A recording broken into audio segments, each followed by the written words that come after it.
and welcome to another episode of Extraordinary Lives here on Viking.TV with me, Anne Diamond. Now, I'm in a place today that's very, very relevant to what we want to talk about, but it's not really a shop that I'd often go into, you know, being me. It is actually Europe's oldest cigar shop, and it was a very favourite haunt of one Winston Churchill and Oscar Wilde. And I wish we had smelly vision because the smell here is just gorgeous, just enough. Absolutely beautiful. Of course, of cigars, beautiful, wonderful cigars, the favourites of Winston Churchill. And I'm here to meet the man who's written this book. It's an interesting take on Winston Churchill because it tells the story of people who have met him. 90 different encounters that each tell a brilliant story. And quite by coincidence, the author happens to be here waiting for me. Sinclair, it's lovely to talk to you. Hi. What a fascinating idea for a book. Yeah. Not just telling the story of Churchill, but the people who must have been, in some cases, bowled over to meet him, and many others not really. And others not bowled over. But it's a way of looking, because he lived for 90 years, and it was a way of exploring his life through 90 years, through 90 people who met him throughout the entire course of his life, not just the wartime encounters, which are the most famous, but everything from early boyhood right to the end. And we get a whole range of different kind of views, as if some glints in a mirror, different facets of his personality come through that we might not necessarily be familiar with. And I guess, because I've read quite a few of these encounters, cigars prop up all the time. Oh, cigars, I mean, they were his favourite prop, if anything else. Yes, in many ways, a total prop. Certainly a motif running all the way through his life. But they were not just, they were there domestically as well as in public all the time too. Yes, no, everywhere Churchill went, there were cigars. Have you ever been here before? I haven't. It was an absolute delight. I mean, what a treasure house this is. Well, let's go and meet Nick, who can tell us more about what Churchill did here and how important it all was for him. Let's go through to the humidor. Right.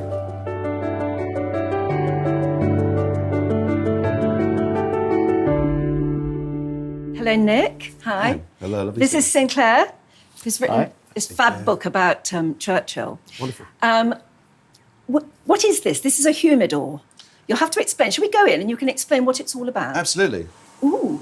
Welcome. Yes, it's got a particularly interesting atmosphere, hasn't it? It really, really does. Our humidor is kept at all times to 70% relative humidity. It's a little cooler in here, so just right for our cigars. But it's still got that weird smell. I mean, is that a mixture of... It's a mixture of smells, I guess, isn't it? Well, it lives in the walls here. Yes, I'll bet it does. It really does. I mean, this is an amazing place that's been going all these years. Still a family business. Still a family business after 236 years. Yeah, and I imagine some members of the family then would remember Churchill coming in here. They would indeed. So talk us through, because I don't know anything about cigars. Do you know anything about cigars? No, not not. Okay, all right. So where do we start? I mean, this looks magnificent. Can you sort of tell me about... Absolutely. For a start, aren't you a master cabanos? I'm a master of habanos. Yeah. Yes, What does that mean? It's pretty much the highest title in the trade in regard to cigar knowledge with cigars from Cuba. From Cuba. Specifically, yeah. So we're talking particularly here about Cuban cigars. We are indeed. We do keep, and as you can see, enormous range of cigars, and some of those are New World, so non-Cuban cigars, i.e. from Nicaragua, the Dominican Republic, and Honduras also. Right, well, talk us through this. Have you ever smoked a cigar, Sinclair? Years ago. When was the last time you smoked one? I smoked one puff once at an awards ceremony, because that's what you do when you've won an award. Everybody says, oh, all the men are smoking cigars, and you don't know what to do. I didn't get into it, but then that's not for me. Come here and show us what this is all about. Well, Winston Churchill, of course, smoked a wide range of cigars, but he's most famous for smoking the Romeo and Julieta Churchill itself. The Romeo and Juliet... Oh, it was named after him? It was indeed. Oh, I see. Previous to that, it was simply referred to as a Julieta No. 2. Right. But it's what we know Is ahead of us here. this what we've got here? Absolutely. Oh, Let me open the show box us. to show it to you. Yeah. It's an enormous cigar. It's a 7-inch long, 47 ring gauge cigar. So it's very thick, it's very long. It takes around 90 minutes to smoke. And that's it. Isn't it funny how you have to have the health warnings on everything now? Oh, but I know. Yes, they wouldn't have been there in Churchill's day. No, they would never have been there in Absolutely Churchill's not. day. They are long cigars. I see what you mean. You They are get indeed. your money's worth out of those, That don't you? right there is the Prime Minister's prop itself. Oh, wow. That's quite something. And he was said to have smoked anywhere between 8 and 14 a day. 14 by his own admission. Quite a day. commitment. You know, considering this be a 90-minute smoke. But once you light them up, that's when we were talking earlier, Sinclair, about it was a prop as much as it might have been a pleasure for him to smoke. It was his thing. Do they keep burning if you're just holding them?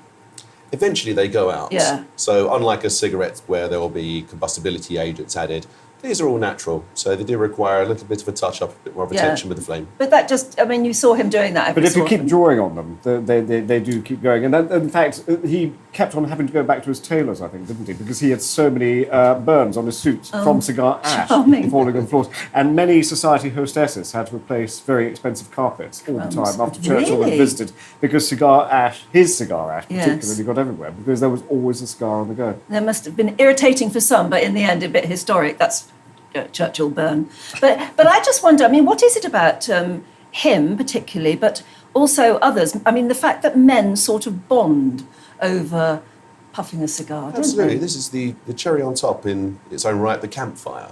You know, there's really something to be said about the camaraderie inspired by a fine smoke. Yeah. Do you think Churchill did that, Sinclair? That he used it as, it's a way of being friendly with people, isn't it? I think certainly he did. I mean, we even found that with Churchill at home. But at home, he kept just enormous supplies of cigars in the whole time. And even when he had student researchers in, when he was working on his history books, he would say to the student researchers, help yourself to cigars at any time. We'll smoke together. So it was kind of point of contact, yes, definitely for him. Yeah. There's something about the way you measure cigars is now in the units of a Churchill. Is that right? Very much so. This specifically is a Churchill-sized cigar. Can I hold one? Yes, let's get one out. I'll pop it down. How would you get them out without breaking the others? So just give it a touch at the head, raise at the foot. I see. Yeah. And this is a Churchillian cigar. Absolutely. And do you still have to trim the end or something, or are they already done? They still require a trim. So essentially, you can cut the cigar in a couple of different ways. People often will cut it straight. So just take a very slim slither off the end of the cigar. And tell me more about the units of Churchill then. Well, it's a measurement. So essentially, it's a cigar that's 7 inches long of this traditional Pareo, this straight-sided cylindrical format. And it's a 47 ring gauge. Ring gauge is an imperial measurement determining the thickness of the cigar. So it's actually 64ths of an inch. So 47, 64ths of an inch. And again, I suppose in the end, called a Churchill just in tribute to the man. Absolutely. Yeah. And he came here to buy his cigars. He did indeed. Sometimes. God, that must have been quite a moment. Quite an event for everybody working in the shop. 64 years of his custom. Is that right? 64 years. Why do you think, a silly question actually to ask somebody running the business, but why do you think he came to you? I know the answer The obvious is because you're the reasons. best, yes. Yeah. But beyond that, it was always very much a thing for him that if public knowledge was made of his account, he would terminate it. So he was awarded a certain degree of privacy here, I feel, as well. Yeah, I see. Essentially, this humidor, as it is now, was the director's office back then. It was a slightly smaller room with a little corridor leading toward it, and our Churchill chair that we have downstairs was placed right about here, so he sat where our customers now stand. It's brilliant, isn't it? Do you think he ever used cigars lying back? I mean, are there any, in your Encounters book, are there any stories about sharing cigars with others? Oh yes, I mean he shared cigars quite a lot with others, but there was a rather sweet time during the war, actually, the middle of the war, 1943, when he met with the former Prime Minister Stanley Baldwin, and they were together in Downing Street. He invited Mr. Baldwin into Downing Street. Mr. Baldwin, by that stage an old man, was very moved to be in the heart of the... And Churchill sparked up a cigar and asked Stanley Baldwin if he wanted one. And Stanley Baldwin said, well, I can't really afford cigars, Mr. Churchill. Bless. Churchill said, well, I think you'll find that I've democratised cigars. And that was his kind of point of saying that it should be cigars for all. He loathed socialism to his bones, Churchill, but there were certain points, I think, where he would have wanted the best for everyone. He would share, yeah. Actually, how much were cigars in those days? Look at wartime. I mean, was it a very expensive thing to do? Proportionately, somewhat, I would say. Absolutely. Because it's always said that he ran up huge bills that sometimes it was quite I think it was one of his bodyguards or policemen who said that Churchill spent more on cigars in a day than the bodyguard earned in a week. That must have hurt. But were there also stories about, I don't know how true they were or whether they're just apocryphal, that during the bombing, during the Blitz sometimes, he would go up to the top of the building on top of the war rooms and look at what London looked like at night being bombed. And he would take his cigar with him and puff it up there and ruminate. I think there are a couple of accounts during the bits where Churchill, yes, with just outstanding courage, together with the anti-aircraft lights and all the rest of it, goes up to see the progress that's being made against the bombers coming through. And so, yes, on a couple of occasions, he is kind of up there. The glow of the cigar, presumably. You can only imagine it, out. can't you? Yeah. Actually, are they calming to smoke? Do they calm you? Very much so. Very, very much so. Come up with a lot of my best ideas with a cigar. Does it help to have a glass of wine as well in the other hand? It doesn't hurt. No. Thank you so much for showing us the humidor. Absolute I want to see pleasure. where Churchill sat You when must. he had a little smoke. I'd like to see that.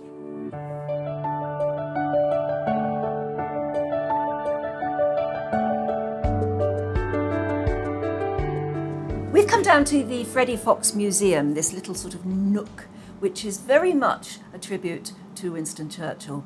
And Sinclair has the, well, I don't know, how does it feel? You're sitting in Winston I am Churchill's chair. actually sitting in Winston Churchill's chair. I am not worthy, clearly.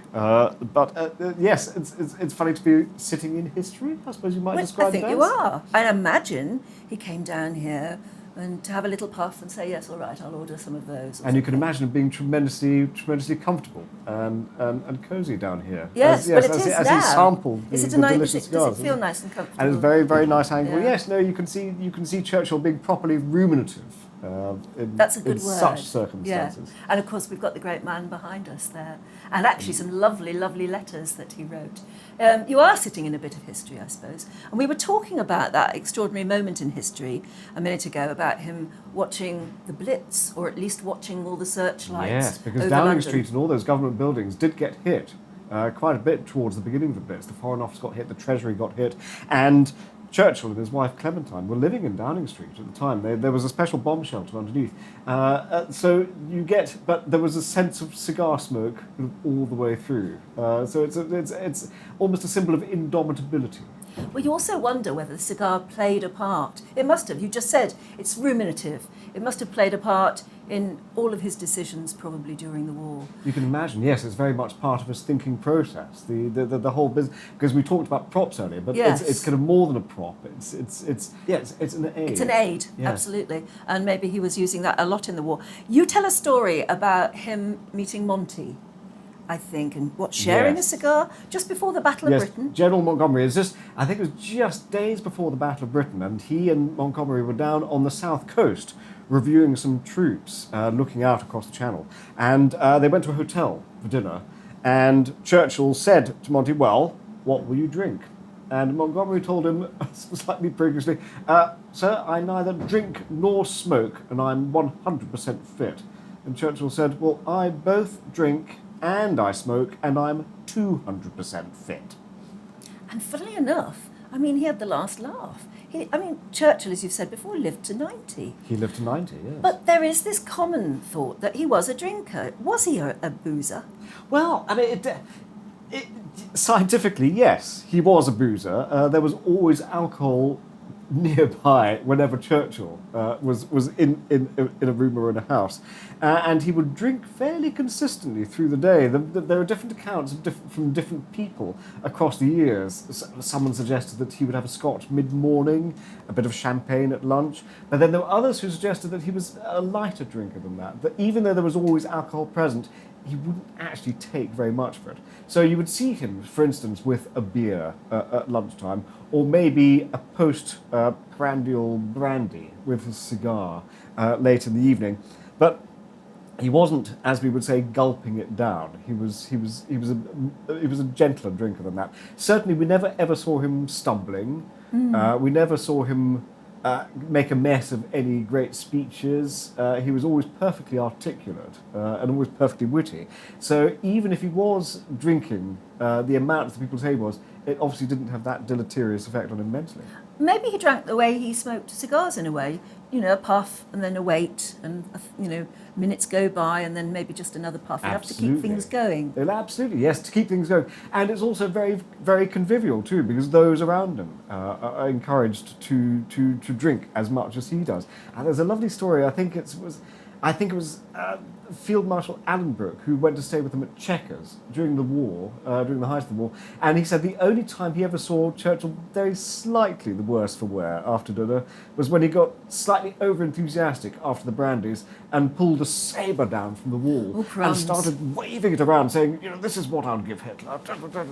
And Allenbrook said he was just overcome with intense merriment, as indeed was Churchill. Intense merriment. It was benevolent. I'd be scared because he knew how to use a sabre, didn't he? He certainly knew how to use a sabre because he had fought on the heat-hazed battlefields of empire when he was a young man at the turn of the century. He had fought in the desert. He had fought in India. He was well used to handling a sabre on horseback. So yes, he wouldn't want to be necessarily... But it's also a measure of, even if he got very, very slightly tiddly, it was always within certain boundaries. Yes. He set up a club, didn't he, in the Savoy or somewhere like that, called the Other Club? No, yes. It was the Other Club he set up for his friends, and what was that and about? And for his enemies, too. He set up, it was basically a club. It was basically a dining society, which would meet very regularly in the Pinafore Room at the Savoy. That's it, yeah. And he would gather together the most interesting people all the time. And there were people sometimes who were his friends, like the novelist H.G. Wells. He was great friends with the novelist H.G. Wells, even though sometimes they were very rude about each other in press, but they were great friends.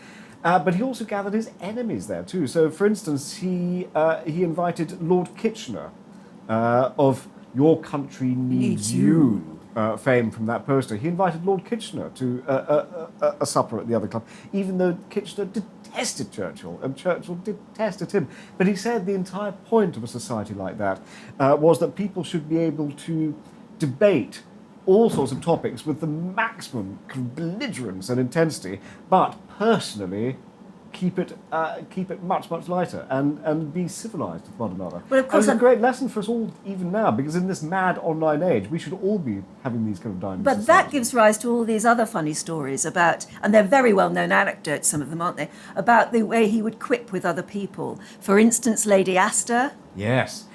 I mean, his Nancy Astor. It was often the case with Winston Churchill that he formed very good, very strong friendships with a number of women, but the opposite happened with Nancy Astor. Even though she was American and he was half American, because his mother was American, Jenny Jerome, you would think there'd be some kind of bond between them. No, it was absolutely the opposite. It was pure venom. In the 1920s, Nancy Astor said to Churchill, if I were married to you, I'd put poison in my coffee. And Churchill said, well, if I were married to you, I'd drink it. Absolutely. And this loathing went on even during the war, because she was MP for Plymouth, which got bombed terribly during the war. And she was there amid the ruins, but Churchill came down for a state visit too. And she was furious that Churchill had come down, because it was her constituency. Yes. It was arc of territory. And she looked at him and said, oh, isn't he just the old repertory actor? Oh. And there was another lady called Bessie Braddock. Now, you'll have to explain who Bessie Braddock is. Yes, And there was a lovely anecdote that went with meeting her. Absolutely. Bessie Braddock was a ferociously socialist left-wing MP for Liverpool. And she was certainly an enemy of Churchill right from the start. He was viewed as a monster to many people in the Labour Party, but he was also a source of fascination to them as well. Now, the Bessie Braddock story was that she confronted him at one point in the House of Commons and said, Winston, you're drunk. And he said, Madam, you are ugly, but in the morning I shall be sober.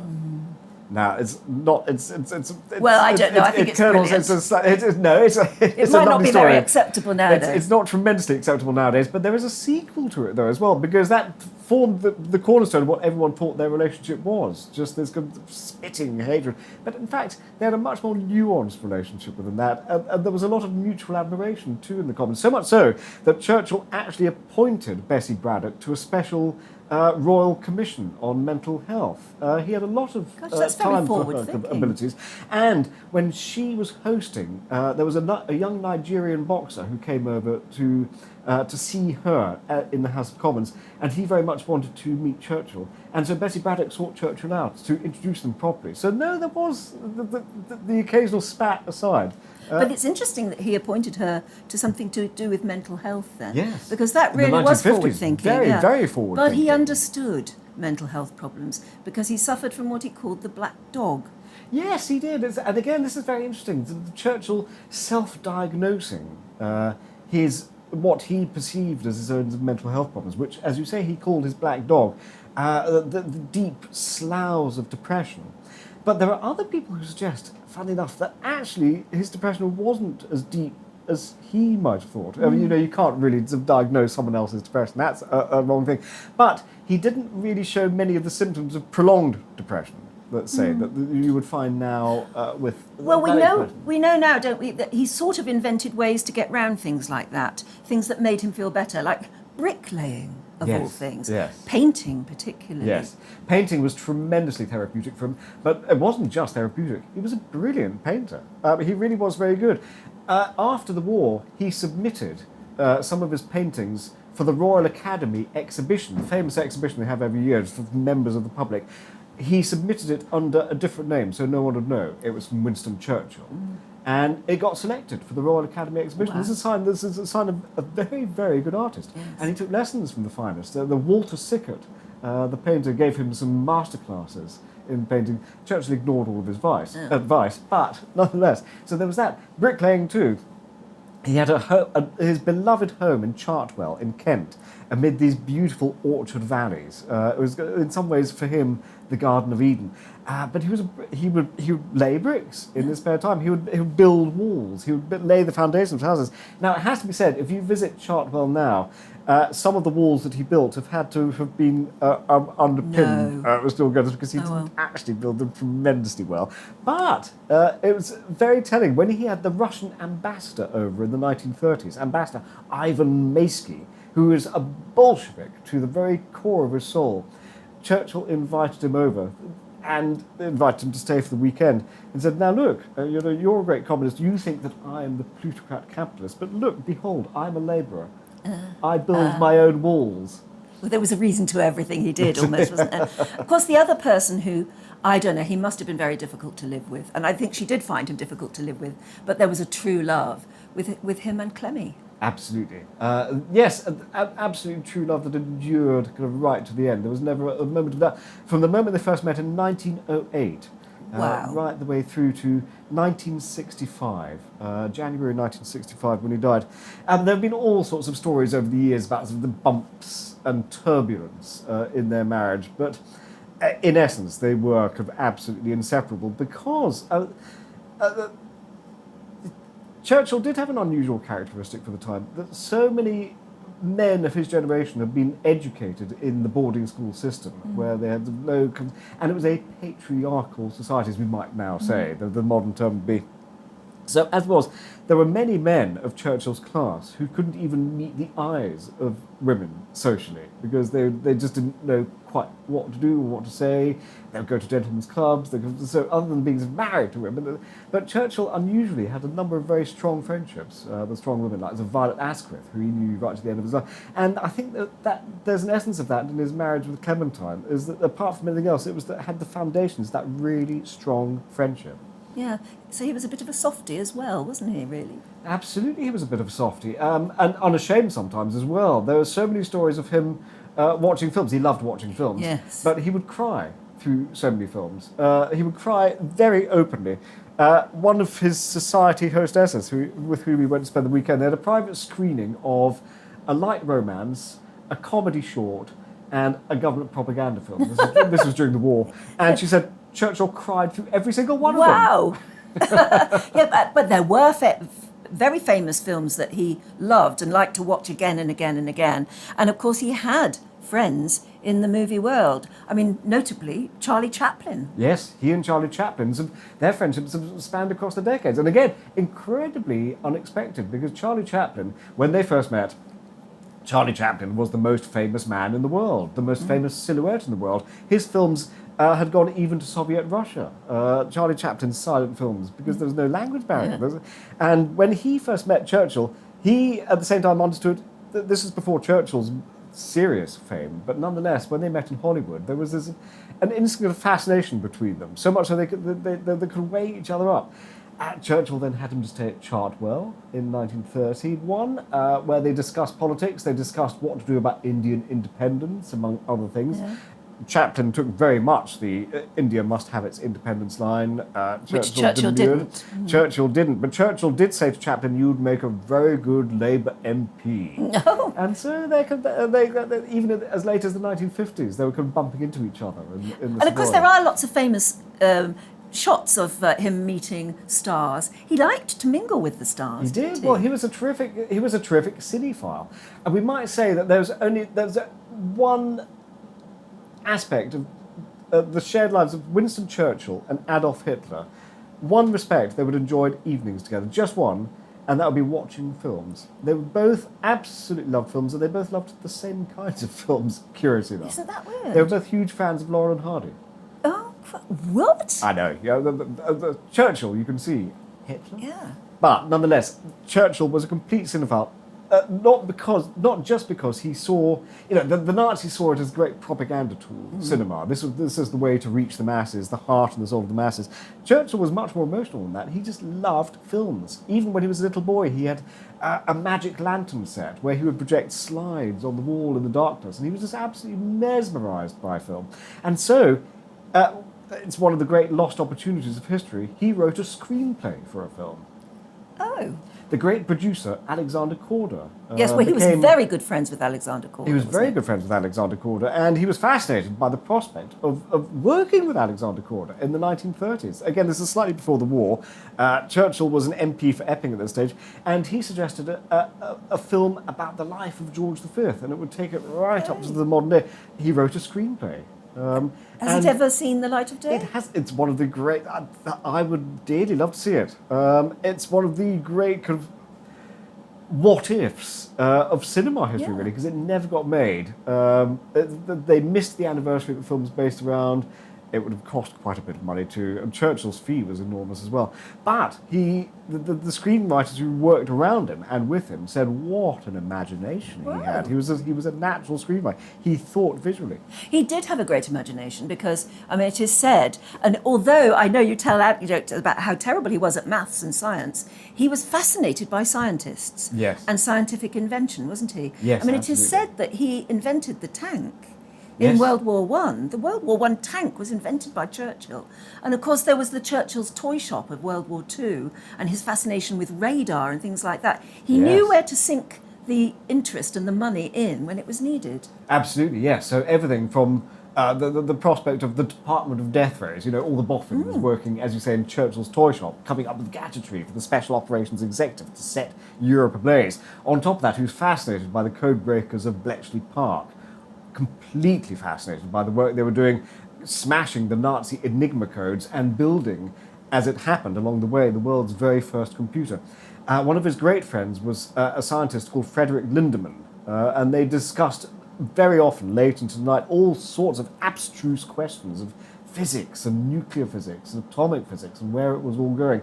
In 1931, Churchill wrote an article which predicted Wi-Fi and mobile telephones. How? Just absolutely astonishing bit of prophecy if you read it now, where he's saying at some point, here we are in 1931, but at some point in the future, we will have telephones where we can move around wirelessly, but more than that, we will have screens where we can meet each other, almost as if we are all in the same room. Churchill basically predicted Zoom. Almost 100 years before. And I guess that's because he spent time talking to people, all the time talking to people, talking to great brains. And drawing in. And as you say, he wasn't afraid of, even though his own maths was very poor, he was not afraid of talking to mathematicians, physicists. He even met Niels Bohr on one occasion, the great quantum physicist who was behind the nuclear, the atomic revolution. Now, he and Churchill couldn't find a point of communication. It was very difficult for them to actually communicate. But Churchill was still very much there. Yeah. He met Einstein. Einstein came to Chartwell. There's a lovely photograph of Churchill and Einstein standing side by side on this beautiful summer day. They're both kind of radiant. Einstein's hair kind of poking up, defying his own laws of relativity. Churchill there in one of his famous siren suits with the cigar, as always. And it was actually Einstein who said of Churchill, he is eminently wise. Wow, what a compliment. I'm glad somebody actually stopped and took that photograph because, as you say, it's magic, isn't it? Yes. I mean, you wish there were photographs for all of those meetings, all of the meetings in your 90 encounters, because he met T.E. Lawrence, for instance. Yes, Lawrence of Arabia. Yes, and he was a huge admirer of Lawrence of Arabia, and Lawrence of Arabia was a huge admirer of his too. This was a time in the early 1920s when Churchill was in charge of that particular bit of the Middle East. British Mandate, Palestine, Transjordan, and in the wake of the First World War, where Lawrence of Arabia had fought against the Ottomans with his kind of ally, Churchill was kind of fascinated by Lawrence of Arabia. But T. Lawrence would come to dinner at Chartwell. He would roar up on his motorbike, get changed upstairs, and come downstairs in the full flowing Arab robes for dinner. Yeah. And everyone would just carry on. That's just him. That's just T. Lawrence. Absolutely. I just wonder how Churchill, given that he was running a country and at one time during a war, how he had the time to meet so many people. Yes, I mean, it's such an extraordinary range of people, too, because it was saying of scientists, film stars, Laurence Olivier, Vivian Leigh, Gracie Fields, the greats of Northern songstress, Sing As You Go. His range of friends and acquaintances was dazzlingly wide. Sometimes they'd come to stay with him at Chequers, sometimes they'd come to stay at Chartwell. But you see, again, unusually for any kind of politician, he didn't seem that particularly interested in other politicians, not like now, where they just all meet in this of the Westminster bubble. He was always stretching outwards, and always stretching out across to America, too. He had a very particular fascination with America. Partly because his mother was American. Yes, he always felt and so he regarded that as part of his heritage. But thank goodness he felt that bond, because it turned out to be so incredibly useful. It was the world-changing bond. Yes, yes, it was. It was absolutely the key difference. The absolutely key difference when America came Well, they to say war, his friendship with Roosevelt is a friendship that saved the world. Absolutely. There's absolutely no exaggeration about that. But his friendship with Roosevelt it started off actually rather rockily back in 1918, where Roosevelt as a younger man and Churchill as a young man both met at a dinner in the Guildhall in London. And Roosevelt thought there was something slightly... he didn't like Churchill. He didn't like the cut of his jib. And he remembered that first meeting when, in 1941, Churchill sailed to Greenland to meet President Roosevelt on the vaguely mutual to talk about the war and all the rest of it. And Roosevelt remembered that earlier meeting with some regret, because now he was looking at the Churchill who was always meant to be. He was looking at Churchill, the inspirational war leader, who was at a point when Britain was standing alone, and he looked with admiration at this war leader. Churchill had nothing but admiration for Roosevelt, and so Churchill chose to forget that first meeting back in 1918. It's almost as if it never happened. But this is the page was fresh, and yes, their friendship was kind of absolutely intense. And Roosevelt really wanted to help Churchill in the war before Pearl Harbor. He really wanted to help him, but found it very, very difficult. Because he was swimming difficult for both of them. He was swimming against the tide of American politics and American sentiment and all that. But yes, absolutely wanted to. And this the cooperation between the two, I think the cooperation between America and Britain started with the code breakers before America came into the war. So there was that, and for two nations to share each other's code-breaking secrets, those were the gravest secrets of them all. So to share those, that level of trust, that level of accord, could only really have happened with Churchill of those two men. And Roosevelt. Yes. Is it true that he took phone calls from Roosevelt in the loo? Yes. Well, that's always said, isn't it? And I can imagine it happening. I'm fairly sure it's yes. Yes, Churchill was remarkable about taking calls or seeing anyone in any circumstances, really. So physically, he was kind of...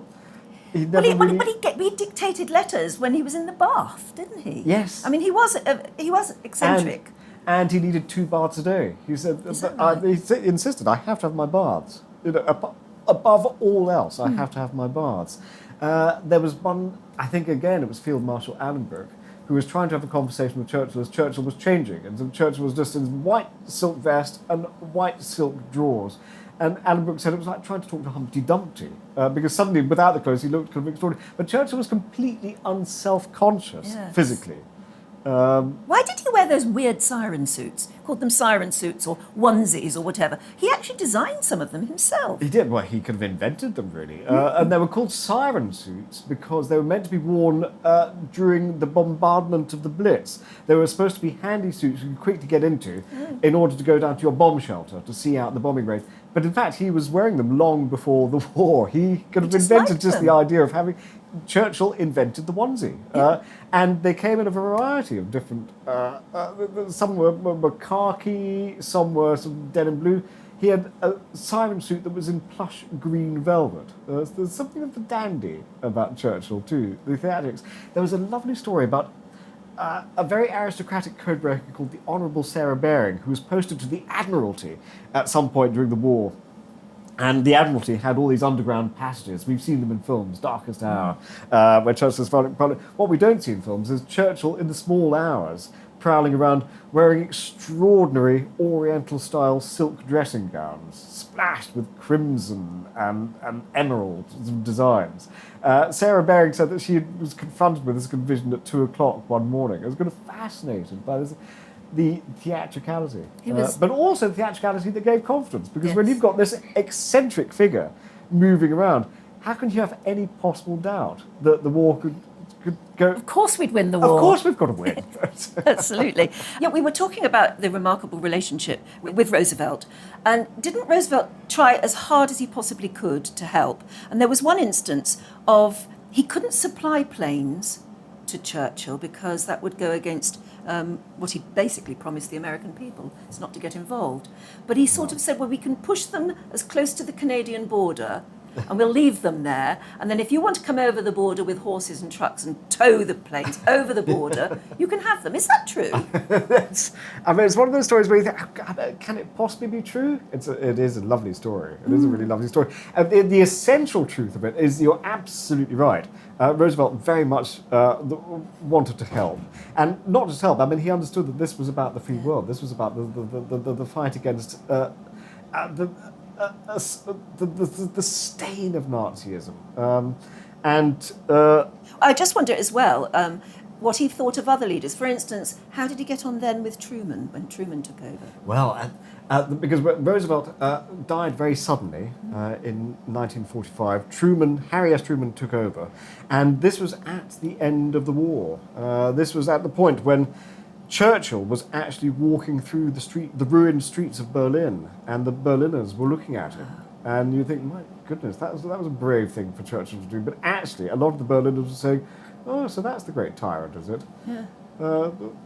And a number of other Berliners were saying hooray for Churchill. But yes, he first met Truman. Truman was quite suspicious of him at first because Truman was not an Anglophile. He was not a particular fan of the English. And Churchill was, of course, the quintessential Englishman. As we're saying, the eccentricity, the foibles, the mad self-confidence, but also there's a piercing sense of humour too. Truman was suspicious about what he regarded as perhaps being a lot of old hooey. But then Churchill was voted out. That shocked general election result of 1945, which certainly banjaxed him. He was totally bamboozled. And so during the midst of this Potsdam Peace Conference on the outskirts of Berlin, suddenly Churchill was Prime Minister no more. His own people had said, right, well, you've done your bit, now Clement Attlee is going to be the Prime Minister. So Clement Attlee... But then Truman looked again at Churchill and suddenly thought, actually, do you know what? There's a huge amount to admire here. So Churchill went out to America in 1946, January 1946, for a 6-month speaking tour. Wow, he did it too. Everybody does that nowadays, but I didn't know they did it then. No, Churchill was the great pioneer. Well, he was doing speaking tours of the United States in the 1920s, even before that. No, he was very much at home, going around all the states in the United States, and he went to visit. He and Truman, by that stage, were friends, and Truman saw again those qualities that he perhaps had missed in Churchill the first time around. But Churchill was looking at Truman and seeing his qualities too, and admiring enormously the qualities which were taking the world into this whole new dimension of what would become the Cold War. Yes. Russia, this new superpower, Soviet Russia. Well, that's what I wanted to ask you. What was he and Stalin like together? Well, do we know? We do. They were again, there was an element of mutual suspicion, but mutual respect too. There was an extraordinary time when they first met in 1942. Churchill went to Russia. And this was at a point when Russia was fighting the Nazis terribly. Just appalling slaughter throughout Eastern Europe. And Stalin was basically begging Churchill to open up a second front in Europe. Please, please, please, start fighting Hitler on the second front of Europe. And Churchill said, we can't. We're just simply not ready at the moment. It's just, now is not the time. So he and Stalin met for 3 or 4 days of really fraught diplomatics of conference. And Stalin would sometimes get up and stomp out in a rage. Sometimes Stalin accused British troops of cowardice. So Churchill would get up and stomp out in a rage. Churchill was having none, Stalin may have been the Russian bear, but Churchill was absolutely having none of it. And also, being an anti-Bolshevist was bones too, it was an element too. But when they started drinking together... Churchill didn't drink vodka, did he? No, well, Churchill was very clever on this occasion. Stalin was presenting him with a spirit that wasn't even vodka, it was something even more lethal than that, something vaguely purplish. And it was something that Stalin himself was knocking back into the early hours with dinner of pork and all the rest of it. Churchill had decided for his own choice on an effervescent Georgian wine that evening. That was his selection. Yeah. It was much, much less lethal. And so he was still on his feet as Stalin was basically staggering. So, yes, it was mutual respect, putting it slightly too far. But again, Churchill understood the need to help Stalin, and Stalin understood that Churchill did come through in the end. So it is kind of fascinating how the geopolitics all line up. But it was in 1946 when, at the invitation of President Truman, Churchill gave a talk in Missouri where he coined the phrase, the Iron Curtain. Yes. An Iron Curtain has fallen across Eastern Europe. They'd agreed on that phrase, do you think? No, they hadn't. Truman was slightly horrified by it, actually, because it caused all sorts of diplomatic ripples that ran all the way through the world. Because it's basically new hostilities. Yes. Whereas America was trying to be slightly more careful about the way that it handled this new superpower, Russia. Churchill just went charging in. What would any of them think if they looked on us now? Of course, we in Britain always think of Churchill as always being the Queen Elizabeth's first Prime Minister, and very much her advisor. How did he get on with various royals? Well, again, his relationship with the royals across the years is very interesting because it went through tremendous kind of ups and downs. The famous interlude of Edward and Mrs. Simpson, for instance, when Edward VIII very much wanted to marry the American divorcee, Wallis Simpson, but found himself up against the British establishment, the British Church, the British politics, but also the British people. The divorce was not common in those days, and for the king to marry a divorced woman was just not seen as a proper thing at all. Edward was determined to push ahead, and Churchill supported him. Yes. Churchill was practically his only supporter. Again, Churchill being a bit of a softie, maybe. Being a bit of a softie, but also a very kind of old-style monarchist as well, because his view was that you don't just become the king, you are there by the grace of God too. It's almost as a divine appointment. This was part of a tapestry that he understood as stretching right the way back 1,000 years. And it was not the business of the modern age to mess around that tapestry. However, he saw the light after that, I think.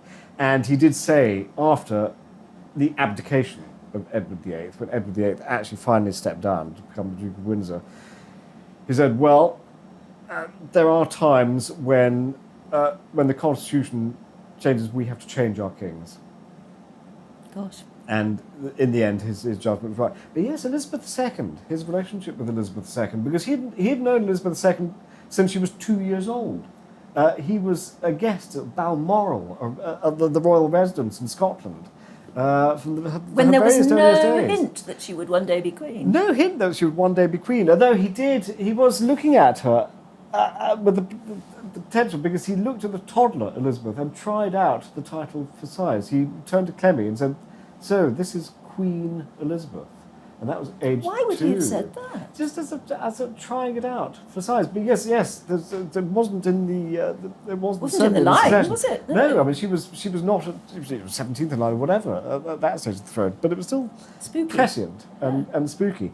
When she did actually come to the throne, she was quite young, 26 or something, wasn't she? And as soon as the news came through, Churchill burst into tears because that's his natural reaction to kind of a lot of things. But then he said that I hardly know her. But then that turned out not to be a hindrance in his early relationship with her. It is often said that he was a kind of avuncular advisor, and she was the young monarch learning. In fact, if you look at their encounters in the 1950s, because she ascended to the throne in 1952, if you look at their encounters, you see that she's perhaps wiser than she's given credit for. He is certainly giving constitutional advice all the way along the way, but she's matching him and countering him, and they had a very warm relationship. Their advisor said that after their audiences, both would emerge just wiping the tears of laughter from their eyes, which is very moving and very lovely. And you do get the feeling, don't you, that throughout her very long reign, there was a vein of Churchill advice and Churchill's way to do things. And I just wonder whether that's gone through to King Charles III, because they met when Charles was just a little prince. Yes, they did. In fact, it's possible now, if you go onto YouTube, it's possible to summon up the clip. A very strange, haunting little clip, taken in Balmoral. So it's a Scottish landscape, and you see Churchill sitting on a kind of tussock, wearing his Homburg, a big overcoat, but it does look murderously cold. Scotland in the summer, what can you do? And he's there with the young Queen and Prince Philip, and it's a home movie. It's a home movie without sound, but you see it's the flickering, all the figures flickering, and there's a little boy who walks up to Churchill and asks him a question, and Churchill gestures expansively across the loch and is saying something, but we can't see what he's saying. The little boy was Prince Charles, 5-year-old Prince Charles. And he disclosed that what Churchill was saying was, if you look very closely at the loch, we must look out for the Loch Ness Monster. And the little boy, little King Charles, little Prince Charles, was captivated by the grand old man who had been part of the royal household from the Queen's point of view, and presumably from his point of view, forever. He'd always been there, like the mountains all around in Balmoral. I think that's so stunning. It's a lovely note to end on because, you do feel that maybe Churchill's influence is still there somewhere in a new king all these years later. But it's there throughout. I mean, his influence is there right the way through kind of British culture too, I think, really. Well, he was around a long time. He was around a long time. But the fact that he is still such a source of fascination, I think he's very much like in some senses, a character from Shakespeare, Churchill. He has that kind of stature. His achievements are kind of beyond kind of measurement, but on top of that, there's the endless kind of fascination of his humanity. What could have made him tick? What made him cry so often? What made him fall in love so violently with Clementine, stay in love? And just the heartaches, the fury, the outbreaks of compassion and love. He is an extraordinarily intense, rounded human, and that's part of his perpetual fascination. Well, of course. And that's what makes him somebody worth still writing about, isn't it? Must have been a fascinating book to research, but thank you so much for telling us about it. That's Meeting Churchill. It's A Life in 90 Encounters by Sinclair McKay, and it's been an absolute joy to read, but even more to meet you and ask you more about those stories. That's it from me for another episode here on Viking TV. Until I see you again.